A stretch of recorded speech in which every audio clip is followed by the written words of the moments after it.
You're listening to Alabama Tradition with Ryan Fowler and Martin Houston on Tide 100.9 in Tuscaloosa.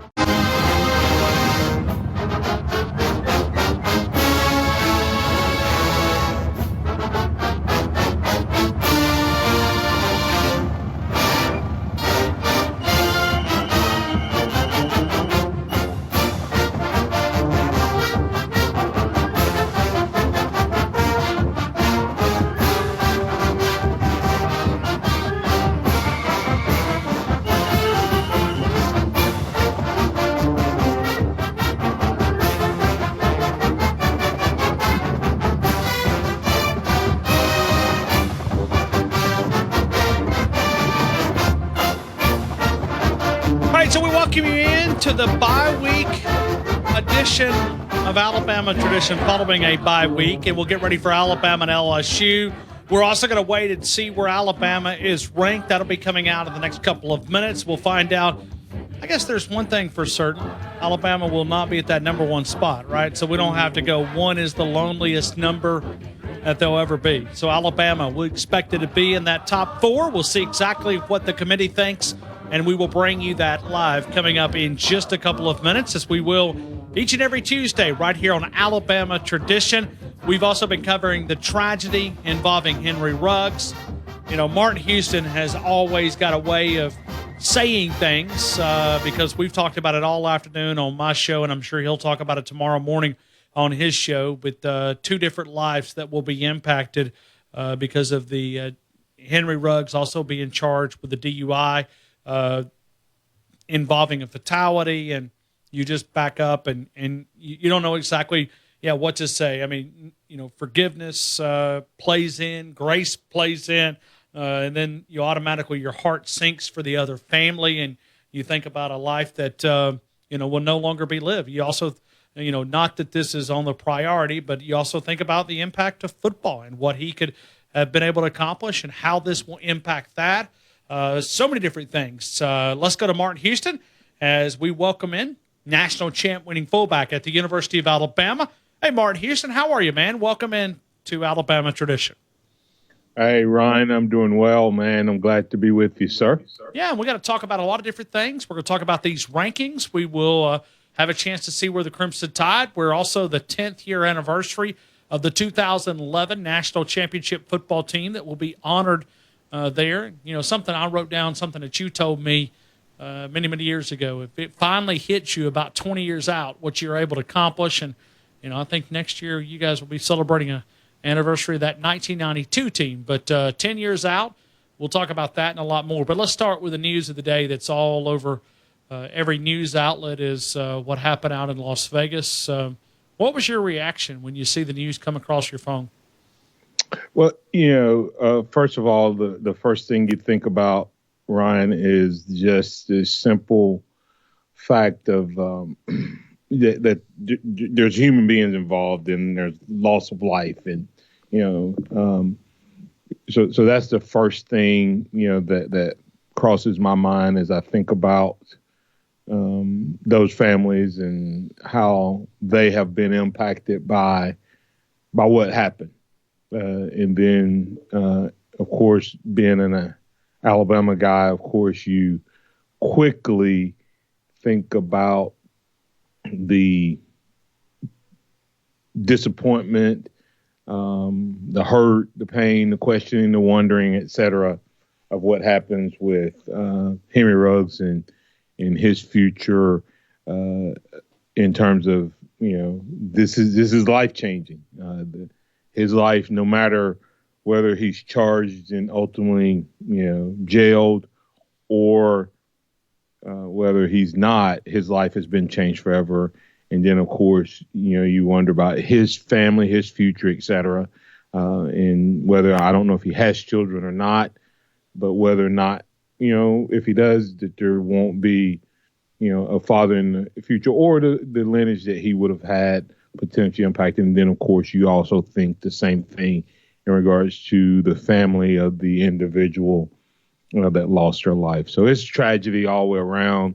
I know people instantly start calling them names. I saw where people were calling them idiots and stupid, and he wasted this and he wasted that. And this is one of the things I always ask. I'll never forget, Ryan. I won't say who the individual was, but they were dogging someone who had gotten someone pregnant. Okay. And it was going to impact their life. And I remember them just railing and talking about this, and this. And I said, have you had sex with someone? And they were like, yeah. I said, well, be quiet then. I said, you were not married, and you were doing something that you didn't have no business doing. You weren't mature enough to be doing. You just didn't get anyone pregnant like they did because you were doing the same thing. And there's a lot of people who are sitting back judging this young man and saying what they're saying. And it's just so happened that they haven't ran into anyone. But they were driving, they've been driving under the influence. They have been making choices and bad decisions. Just fortunately, they have not killed someone or been in a really bad accident.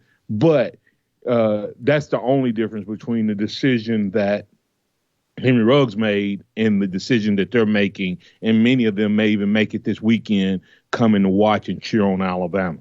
So I say be careful how you point that finger. Yeah, well, and Martin, we were talking about this a couple of minutes ago, and I know you hit a lot of the different points there. But you think about the guilt that Henry Ruggs, because everything that I heard, he was a really, really good dude, and I never heard bad things when he was in Tuscaloosa. So if you think about the amount of guilt that he's got to live with for the rest of his life, that he took someone's life, that within itself is going to be punishment for Henry Ruggs. And that's what I was trying to, that's what I was communicating, Ryan, is that, yeah, it's easy for us to sit here and say what we say, but in reality, have we made a lot of choices sometimes any different than what he did? Just because it didn't cost us as it did him. All right, so here we go to these rankings, and that was the big story of the day that involves the University of Alabama. We're up to the college football playoff rankings. They have yet to be released, and they'll actually be released reverse order, starting from 25, working their way down, and we will bring those to you coming up here in just a couple of minutes. Where do you think Alabama will be ranked? I'm going with second place. I have them listed at number 2 as well, Ryan. I think they'll be voted in as the second best team in the country. And I think that that's a fair ranking, not having my crimson colored glasses on. And when you think about Georgia, it'll all work itself out with Alabama if they're able to continue to win, and they'll meet Georgia, and they'll have to be in a must-win scenario unless just major chaos happens in the world of college football, which would take a ton. When you look at Cincinnati, what would I heard the Auburn Tigers have dibs on knocking Georgia off. That's what I heard. Yeah, well, they do. They do. No, they do. And do they have them? They have Georgia at home? No, they've already lost to. I'm just kidding. I know what you're doing. I got you. I was just a little slow reacting here. What would you do with Cincinnati? I have them actually at number 6, Ryan.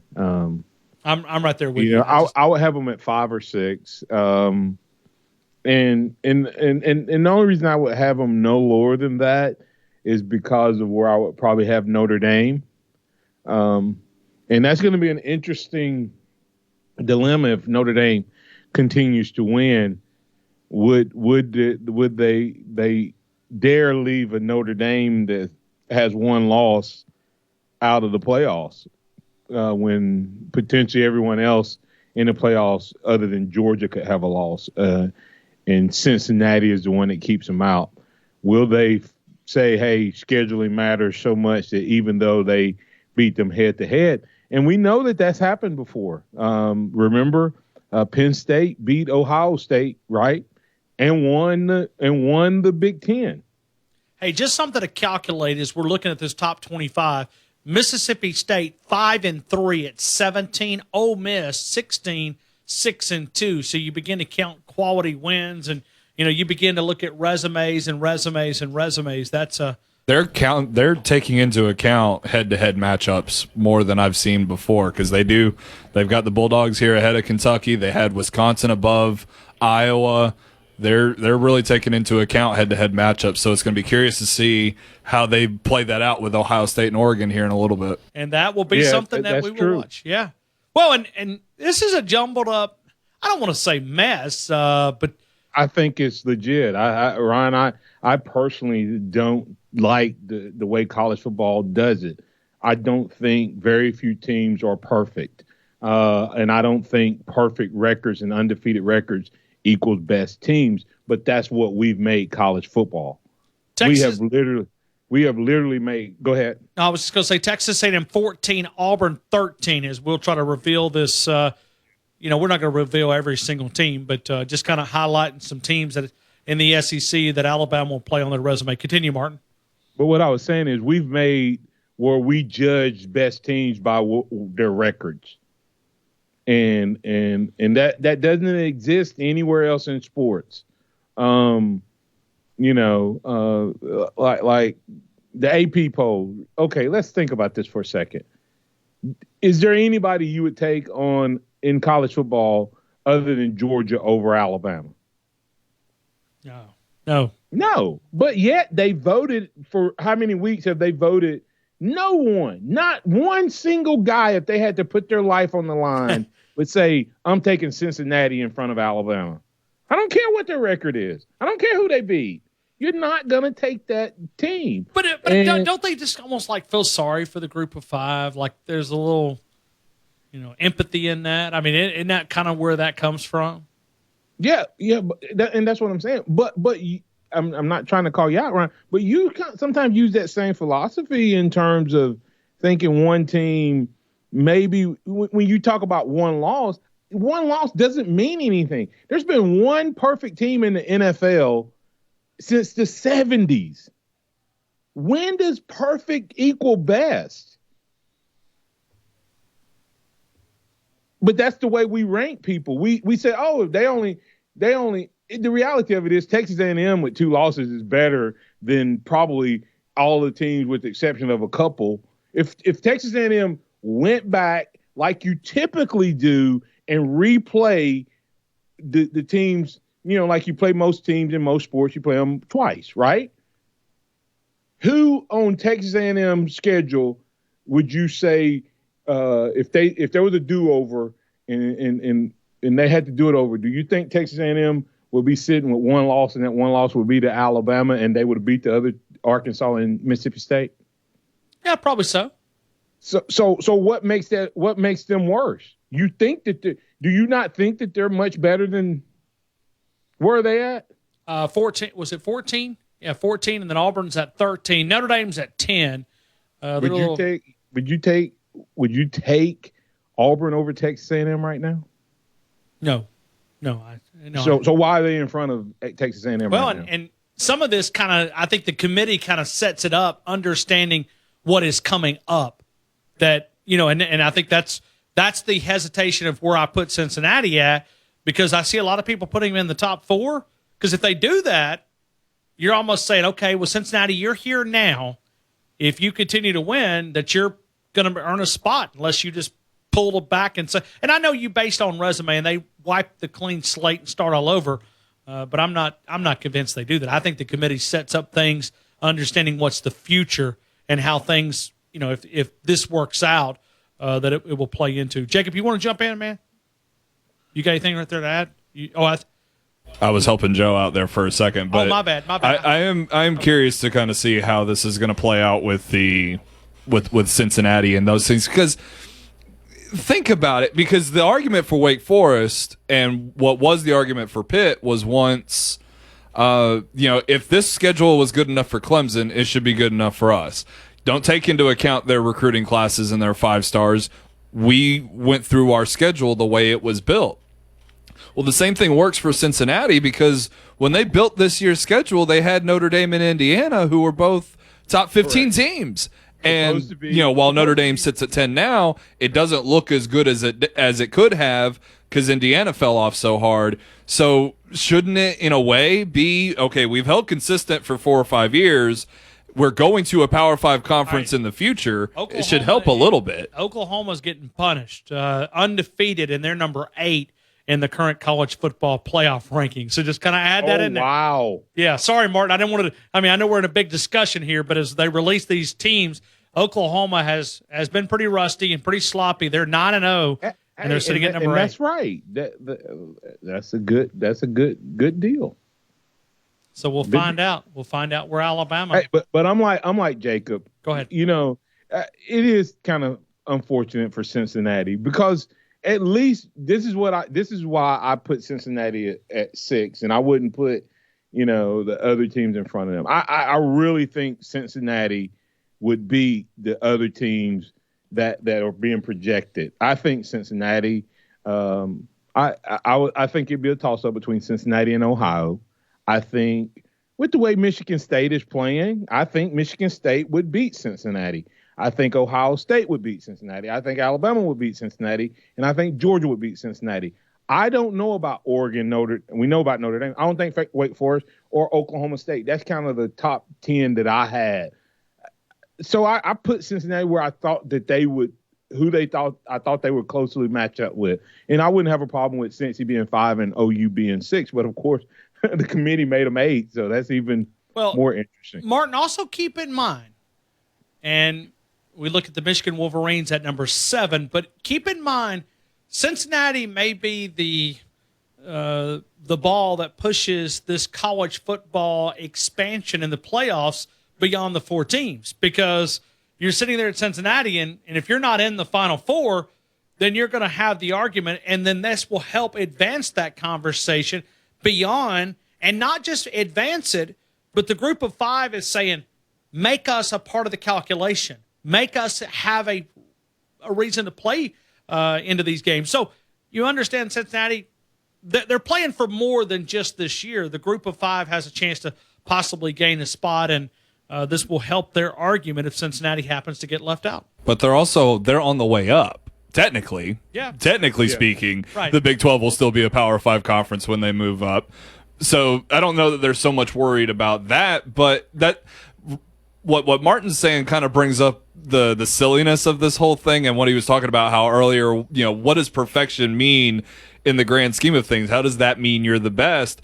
Because when you kind of look at what Cincinnati's going through, and we say, well, I think on paper, Georgia and Alabama are the only 2 teams that can beat Cincinnati. Well, that's silly, because 3 weeks ago I said no, but you know, Texas A&M didn't have a snowball's chance of beating Alabama, and they sure enough went out there and did it. That's the whole point of a playoff, is so that you know that this team is better than that team, rather than just saying it on paper. So I think in Cincinnati's defense, if they've got to find a way into this playoff to show why an expanded playoff is actually a good thing, because then we get to know the outcome. Whether they win or lose is probably beside the point, but just getting to know is half the battle. So Cincinnati will be in this top 6. We just don't know where they'll be, Martin. Yeah, and I was going to say, you know, I wish that there was a way to, you know, to me, you take the conference champions and you take one more at least in a playoff scenario. But to your point, they're going to be Big 12, and I think that actually may help them as well this year. I think that helps Cincinnati because if you're a person that believes in the Big 12 and viability, wouldn't you be wanting them to get in this year? Hopefully, with the chance of them representing, you know, it's possible. It's possible that 2 of the teams would, you know, OU being Big 12 currently, boom.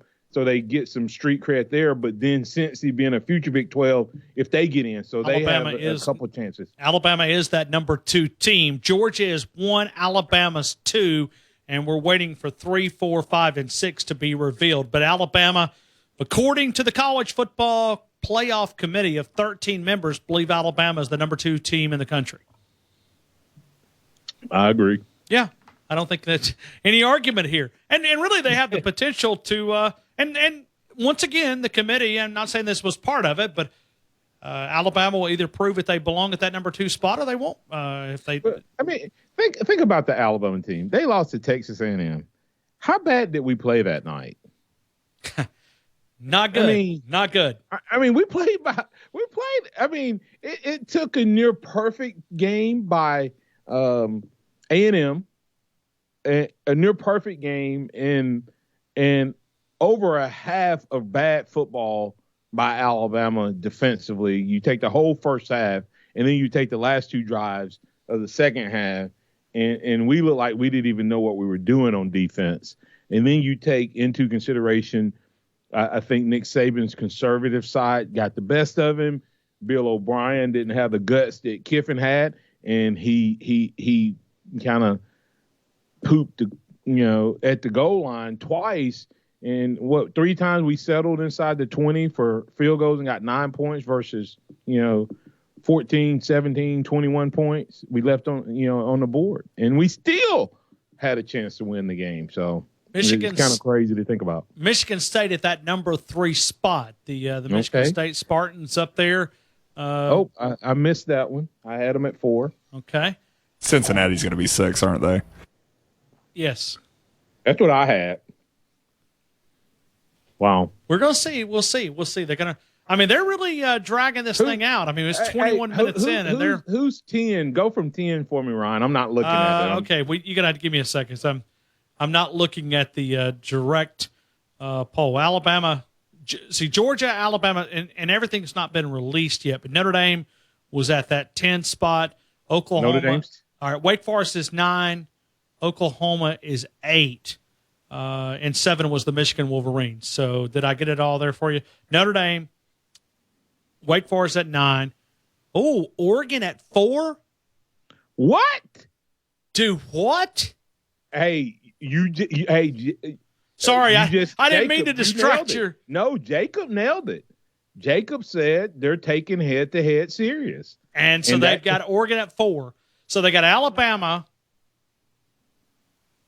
Georgia, Alabama, Michigan State, and then 4th spot is Oregon.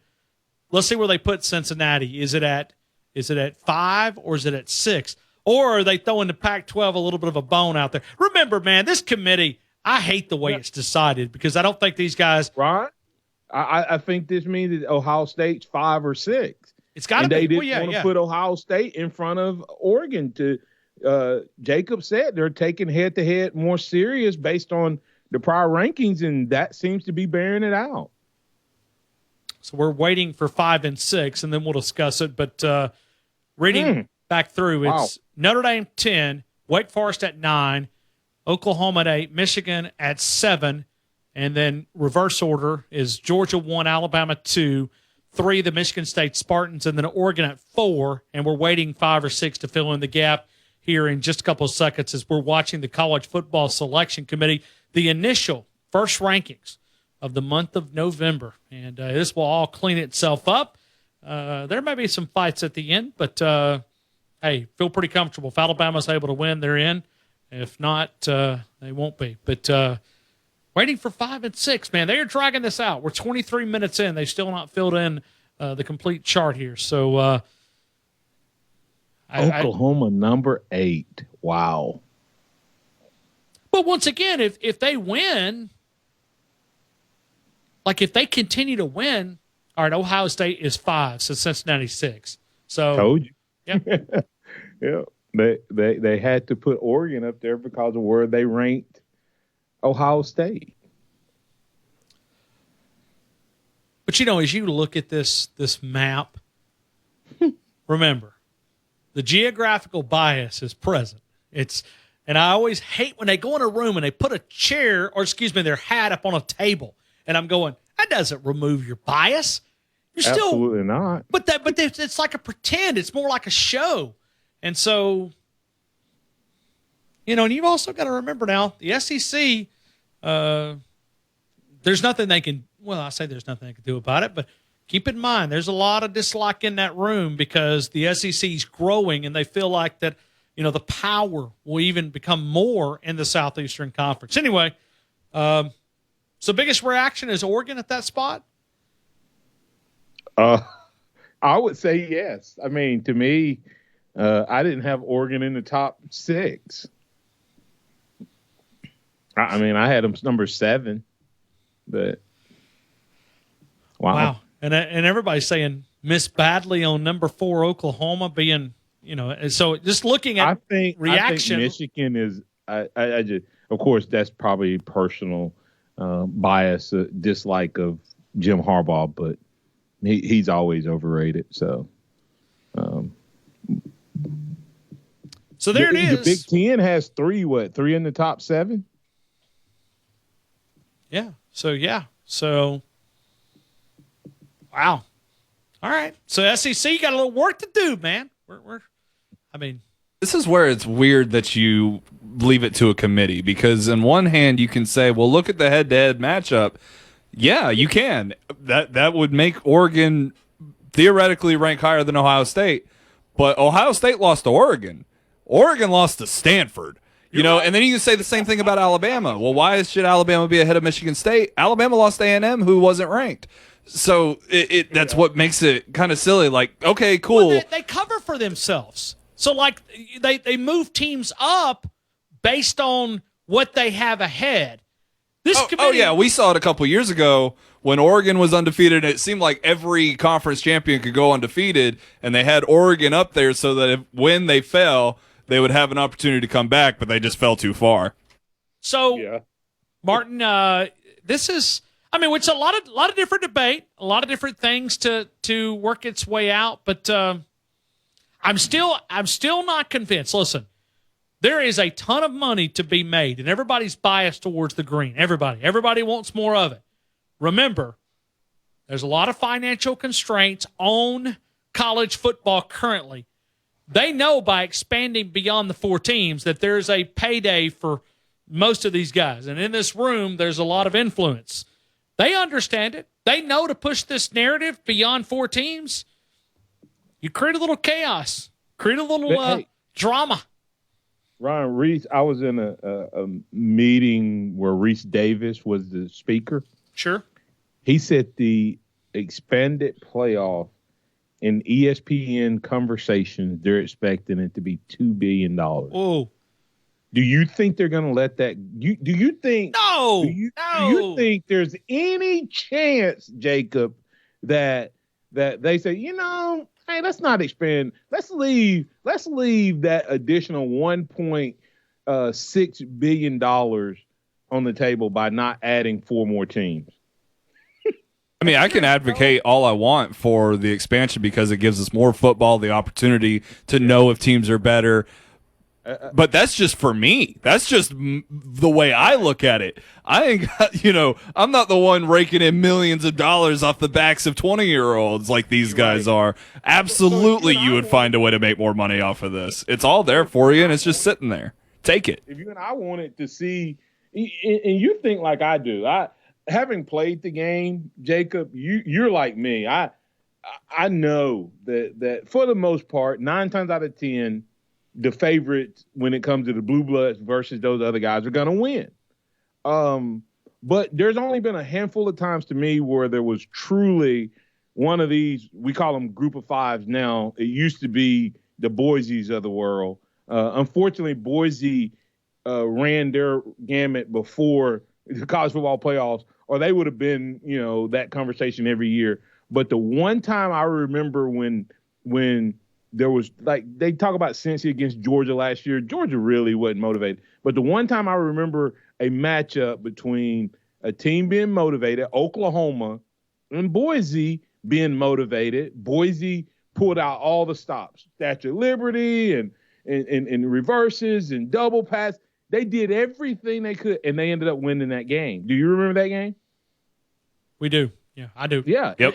And to me, that's the beauty. It's not going to happen very often. 9 times out of 10, if you were to take the Cincy, they're not going to win. But every once in a while, and the reason I know this is because of what happened in 92. There was zero reason on paper to pick Alabama over, Miami.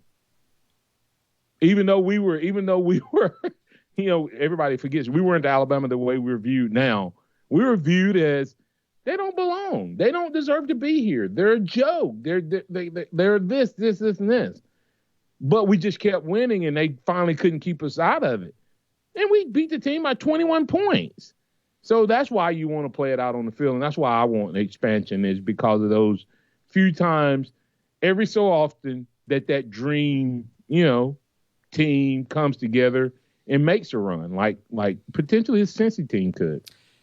That's Martin Houston. I'm Ryan Fowler. We'll break here. We'll come back. We're going to talk about some scenarios and what Alabama might be facing on this uphill battle. They're back against the wall. All they got to do is win. We'll talk about it. LSU, first up, Tide 100.9, the home of Alabama Crimson Tide Sports. You're listening to Tide 100.9. Are you in the holiday spirit? Check out Tuscaloosa's Home for the Holidays on Nick 97.5. All Christmas songs 24/7. That's a hot. It's also you having no fun. Have some fun, man. Talking Alabama Crimson Tide football on Alabama Tradition with Martin Houston and Ryan Fowler in Tuscaloosa on Tide 100.9 and streaming on the Tide 100.9 app. It all fell apart. What it meant to be will eventually be a memory of a time I tried so hard and got so far. But in the end, it doesn't even matter. I had to fall to lose it all. But in the end, it doesn't even matter. One thing, I don't know why. It doesn't even matter how hard you try. All right, so the chairman just said a couple of minutes ago that Alabama, there was really not a debate at that number 2 spot. He said there was some, but it was pretty much a consensus that Alabama belonged at that number 2 spot. He said the real debate was 3 through 9. So if you're just now getting back in your vehicle, the college football has released their first initial rankings. Georgia at number 1. They said there was really no debate there. Alabama number 2, Michigan State 3, Oregon 4, 5, Ohio State, 6, Cincinnati, 7, the Michigan Wolverines, 8, Oklahoma. That's right, 8, Oklahoma. That's not a misprint, 9-0, but maybe not as dominant as the committee wanted. Wake Forest, 8-0 at number 9, and then Notre Dame at 7-1. One of the things I thought Reese Davis pointed out, and he talked about Cincinnati being at that number 6 spot, looking at the conferences, the American Conference, that there's nobody else ranked in this top 25. And we talked about this going into the rankings, Martin. If they put Cincinnati up and if they won out, then you would pretty much have to make the claim that they were in. I think they put them there for a reason, knowing that, hey, we're going to cover for them. And I also think the trust of Alabama is there. Alabama has proved the committee to be smart over the years and years and years, and it's a trust factor.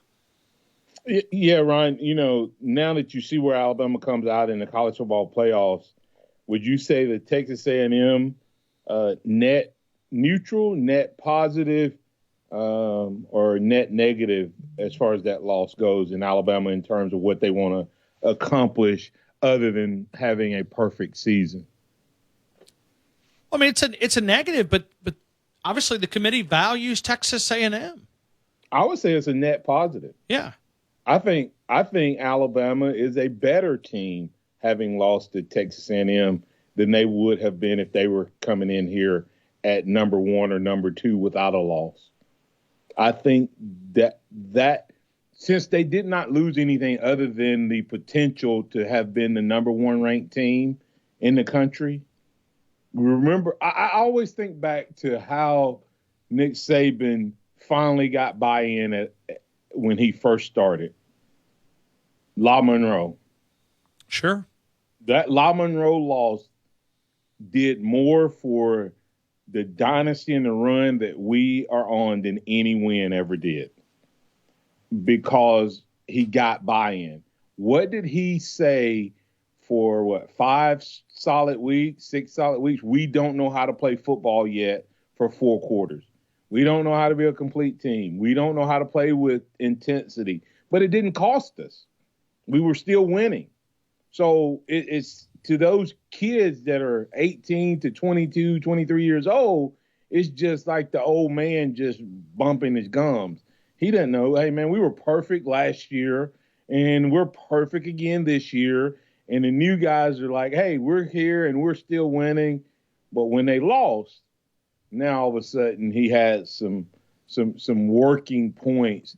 And now when there's a mistake, even within a win, Ryan, he says, see, if we keep doing this, as we get against better and better teams, this is going to cost us. And now he has something that he can literally point to, like in the Texas A&M game, because it didn't cost him in the other games. So as we look at the college football selection committee, let's go some hypotheticals. Let's pretend that there was an 18 playoff and that we were playing these right now. This is the way that it would look. You would have Georgia, Oklahoma in the initial Good matchup, which I won't bye weeks for the first couple of teams. So this would not please me because I think there needs to be a reward for the season to get there. So I'm all about bye weeks, but let's just pretend that those are not in place. Georgia, Oklahoma, week number 1. Alabama against Khaki Pants up in Ann Arbor. So you'd have Alabama against the Michigan Wolverines. like it. Not too bad. Not too bad. I think that'd be an easy win for Alabama. Michigan State would get a chance to play that group of 5 team, the Cincinnati Bearcats. So you'd have 3 against 6 there. Prove it. You know, hey, you're on the field. Prove it you belong in the conversation. Yep. And then Oregon would be playing Ohio State once again at 4 against 5. I like it. I mean, which of those would you complain about as a matchup? No, you wouldn't. I don't think you. Listen, more football is good. I just think that there's a help. No, I'm saying that people have said there wouldn't be quality teams if you go beyond 4. Is what kind of been the argument is that there wouldn't be, you know, if you go beyond the 4 teams that there wouldn't be quality matchups. Well, I think this says otherwise if it were to end the way it is right now. But how much does this season, Martin, in your opinion, and Jacob, please jump in here because I'm throwing this stuff against the wall, and sometimes I'm having to work it out on my head as we go through. But how much is the transfer portal created and introduced more parity in the game of college football? I think it's 2 things. I think it's the transfer portal, and I think it's the super seniors. I think that there is more parity, at least this year. You know, I mean, how different will we be looking at Alabama right now if Roydell Williams and Trey Sanders were our only 2 running backs? Yeah. Because that's where we would be without Brian Robinson. Yeah. No. I mean, no. you feel a little different. Yeah. I mean, not trying to be funny. You feel a little different. Not that we couldn't win, but you would feel different about this team. And Arkansas, would Arkansas have pulled the upsets they had without those super seniors and the transfer portals? Would Ole Miss even be relevant without, you know, the addition of the linebackers that they got through the transfer portal? I mean, you can pick team after team where you can see either a super senior or a transfer was key. How different would our offense be without Jamison Williams? Immediate eligibility. I mean, whew. Henry To'oTo'o. I mean, you go through. He's a leading tackler on the other side. I mean, that's, you know, you got the leading receiver is Williams, and then Henry is the leading tackler on the other side. Neither one of those guys would be here in a typical season. I mean, pre-transfer portal. Jacob? Well, I was going to say, you know, To'oTo'o might be the leading tackler. How many of those are within 3 yards of the line of scrimmage? It's a completely different story. But I think Martin's onto it. Look at him. I think Martin's onto it, though. It's got a little bit to do with the transfer portal, a little bit to do with the super seniors. And I think, you know, realistically, this season is still, I think, impacted by the ramifications of last year being the anomaly that it was, because it allowed for Alabama to supplant itself and show how dominant it was, but then it loses that entire team, comes in this year, and now it's a fresh slate, and everybody's like, oh, well, they seem more beatable than in past years. Are they really the number 2 team? Well, yeah, because they're still better than Michigan State, who's going to probably lose a game. They're still better than Oregon, who's probably going to lose another game. They're still better than Oklahoma and Cincinnati and all those. But that's the problem with the way that the college football playoff is structured, is that it creates an argument, creates discussion, but it creates a sect of one side of that discussion that's like what Martin was just saying a second ago, where they just say, well, there's not quality teams after them. That's a bunch of baloney. The fact is, you don't have the elite teams after them. You don't have the number one seed on both sides of the bracket if you expand past 4, but you do still have quality teams. And we see enough chaos year in and year out in college football to know that you can lose those games. Usually what happens is the chaos circles back around and allows the Alabamas, LSUs, Ohio States, Oregons, Oklahomas to get back to the top of the mountain because the other teams couldn't sustain that consistency and performance, as Nick Saban would say. So there's still opportunities for those teams once you do expand to 8 or 12. And for the record, as it has always stood, I agree with you. Keep bye weeks. You deserve to be rewarded for a good regular season. Think about Nick Saban's, and I'm doing air quotes here, guys. Nick Saban's worst team, right, would be 2010 by record. Yeah, I mean, a couple of years ago was a team that I maybe didn't reach their goals either. But yeah, 2010. Look at but they had 3 losses, Three losses, right? Right. Yeah. Where would that team rank versus where would that team win out? In other words, if the college football playoff existed that year, they wouldn't make the playoffs. I guarantee you there would be no one that would want to play that team in the playoffs. Because ask Michigan State what it's like. 2015.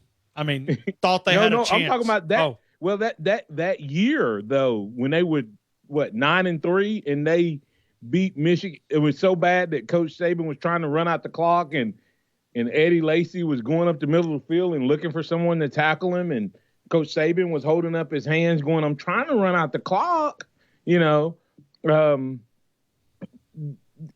that's why I love for championships to be decided on the field. And we're closer than we used to be, but I still think there's room for us to get even closer to having undisputed, without question, national champions. Well, and so in a perfect scenario for me, like I said, when Jacob added the bye weeks, when I go back, I just feel like, okay, you reward. Georgia runs through it undefeated, reward them. If Alabama, I'm not saying typical because Alabama's not going to be able to run, but just saying that 1 or 2 teams at the top, give them a reward for doing it, and then give the others a mulligan to earn their way back in. So, correct. But I also, Martin, I remember 2016. I remember being in that locker room when Alabama come walking in. And I remember looking at myself and I said, I wish I could take a snapshot of the guys who walked off that field. Now, some of that was self-inflicted because they had to defend 100 plays. But I watched players just completely exhausted, just laid all across the locker room. Some of that was because they were upset at the way they performed, but some of that was just exhaustion. And I got to thinking to myself, if they had won, you would not have seen any of that. Probably so. You're probably right. No, Ryan. If they had won, you would not have seen any of that. But I had to ask myself. I said, Martin, could they have played one more week? Could they have went one more round? Well, do you think Clemson could have played one more round? Probably not. That's why. Yeah, they could have. Yeah, of course they could have. Now, do you want that? No, especially with the fact that we say they play 94 plays that night or something. Yeah, like 100. 100. They had to defend 100 plays. And everybody blamed that on offense. And I'm like, maybe it was 94. Maybe it was 94. 90, but my point is everybody always blaming it on offense. I'm like, get off the field on third down and you don't play that many plays. So it's not the offense's fault. The other defense got us off the field. Get the team off the field. I love it when people say that. But anyway, that's a sidebar. Yeah, Ryan, it's now, do I like that being the case with college football? No, I think that, but if they're gonna now give them a little bit of the reward of it, then I feel better about them expanding the playoffs and playing one more game or one more round. If they're going to let the players be a part of the festivities, which the name, image, and likeness, I think there is without a doubt. going to be an additional lawsuit or whatever that says, hey, we need to start getting paid, as a percentage of the college football playoffs. Sure. Well, and also give me more scholarships, because we're sitting here watching for an Alabama team that, I mean, you've already mentioned it. We're the limited backfield. You watch a roster like Alabama suffer with scholarships. Give me more scholarships. But if we're talking about the lengthening of the college football season because you expand the playoffs, don't cut off one side of the blanket and stitch it onto the other side and call it longer. It's still effectively the same, okay? First of all, we praise Clemson, or maybe not us, but folks praise Clemson for being the first 15-0 team. So you're sitting on the history aspect of that, and the teams that make the playoffs have players that are prepared to play a 17-game schedule in the NFL. But on the other side of that, if we're talking about the length and saying, well, this is a health issue and it goes back to NIL and all those other sorts of things, then do what's actually intelligent and cater the sport and have some structure behind it. Get rid of Alabama playing New Mexico State every 3 years. Get rid of Alabama playing Mercer every 3 years. Because while those games serve to fund those schools, they do nothing for Alabama except get Will Anderson and have his knee get blown out on a meaningless third quarter play. So, I think I would just disagree with you a little bit there, Jacob, from this sense, not about the length and that. Nick Saban does not keep these players if there are no New Mexico States. If he's not playing these 5 stars and giving them that bone, these guys are out of here. I promise you, Nick Saban uses those games. He doesn't need 3 of them.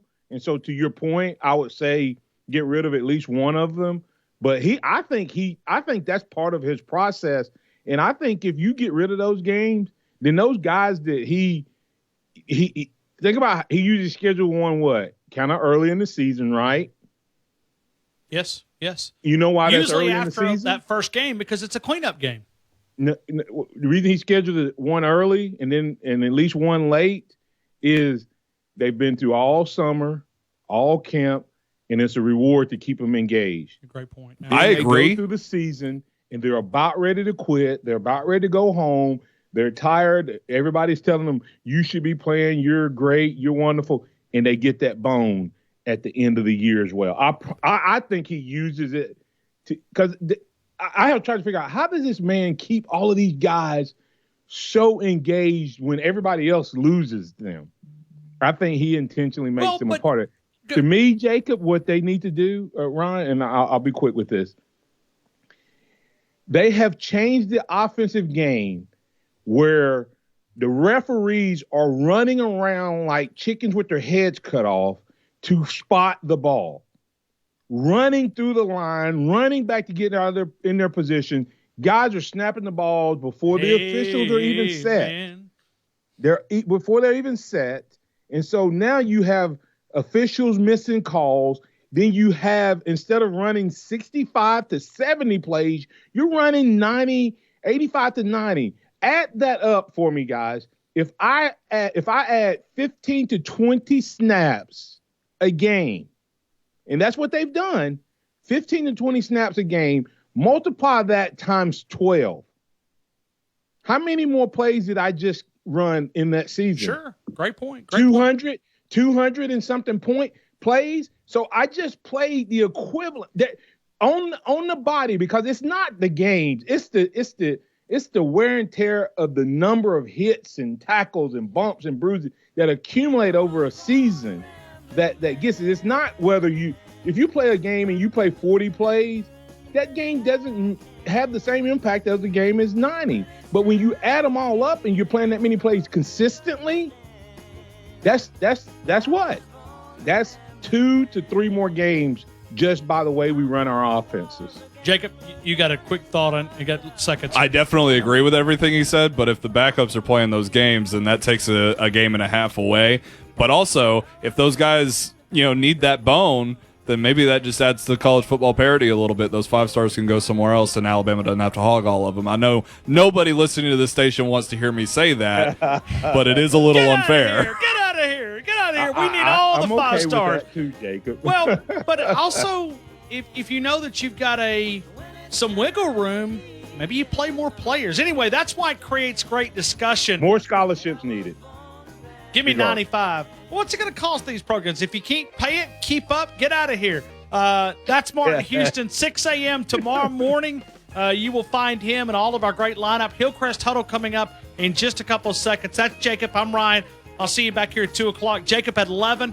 Good night, T-Town. See you tomorrow. Roadside. Go Braves!